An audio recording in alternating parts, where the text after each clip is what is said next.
नाशिकच्या मालेगाव तालुक्यातल्या डोंगरांनी वेढलेल्या एका शांत गावात रविवारची दुपार मंदपणे सरकत होती. गरम हवा सुद्धा जणू थकून थांबली होती. घरांच्या अंगणात मुलांचा खेळ चालू होता. कुठून तरी दुर्कट सुगंध येत होता.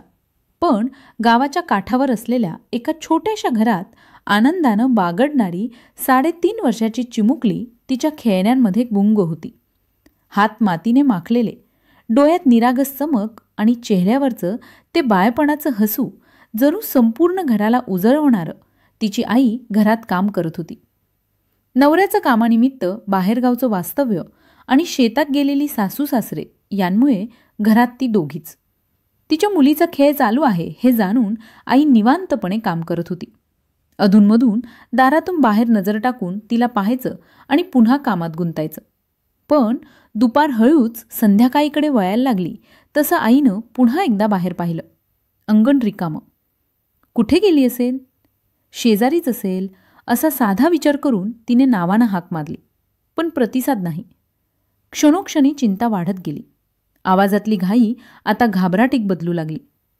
काही मिनिटातच आईच्या हाका रस्त्यापासून गल्ल्यांपर्यंत पसरल्या. गावातील मुले, तरुण, महिला सगळ्यांनी शोध सुरू केला. कुणी विहिरीपाशी पाहत होतं, कुणी मंदिराजवळ, तर कुणी पायवाटेच्या कडेला ओरडून हाक मारत होतं. पण कुठूनही उत्तर येत नव्हतं. सूर्य झोकांवर आला आणि गावात अंधार उतरू लागला. मोबाईलचे टॉर्च, कंदील आणि मनातल्या प्रचंड आशेचा एकच प्रकाश घेऊन लोक धावत होते. आईचा आवाज मात्र थरथरत गेला. बाळा, परत ये, एकदा हसून दाखव. शांततेनं तिच्या हाका गिळल्या. अखेर गावाच्या टोकाला असलेल्या टॉवरजवळून एक आवाज आला. इकडे या, काही दिसतंय? गावकरी तिकडे धावत पोचले.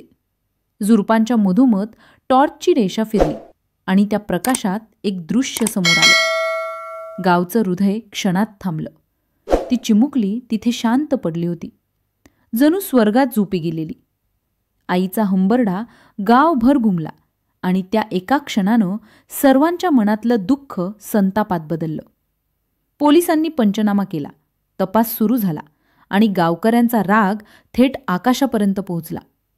हे ज्याने केलं त्याला शिक्षा हवीच. रात्रभर गाव जागाच होता.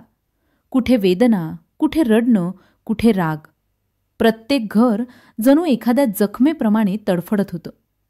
सकाळ झाली, पण प्रकाश कोणाच्या मनात उतरला नाही. महिलांनी रस्त्यावर उतरून मोठं आंदोलन केलं. आमच्या मुलींना न्याय हवा, अशा घटना पुन्हा घडायला नकोत. पोलिसांनी बंदोबस्त वाढवला. तपास वेगानं पुढे गेला. संशय एका नावावर थांबला आणि आरोपीला अटक करण्यात आली. पण त्या अटकेनं आईच्या रिकाम्या हातात परत तिचं बाळ येऊ शकत नव्हतं. दुसऱ्या दिवशी गावानं तिचं अंतिम दर्शन घेतलं. संपूर्ण स्मशानभूमी शांत उभी होती. धुरात तिच्या आठवणी आकाशात विलीन होत होत्या. त्या दिवशी संपूर्ण गावानं एकच निर्धार केला. आपल्या गावातली एकही मुलगी आता कधीच असुरक्षित राहणार नाही. महिला, तरुण, वडीलधारी सगळे एकत्र आले. नवे नियम झाले. गस्त पथकं तयार झाली. शाळा, अंगणवाड्यांमध्ये सुरक्षा वाढली. ती चिमुकली परत येऊ शकत नव्हती, पण तिच्या नावानं गावानं स्वतःला बदललं. आकाशोस्यात जात असलेल्या धुरात जणू तिचा आवाज दडलेला वाटत होता. आता कुणी मला नाही दुखावणार, कारण तुम्ही जागे झाला आहात.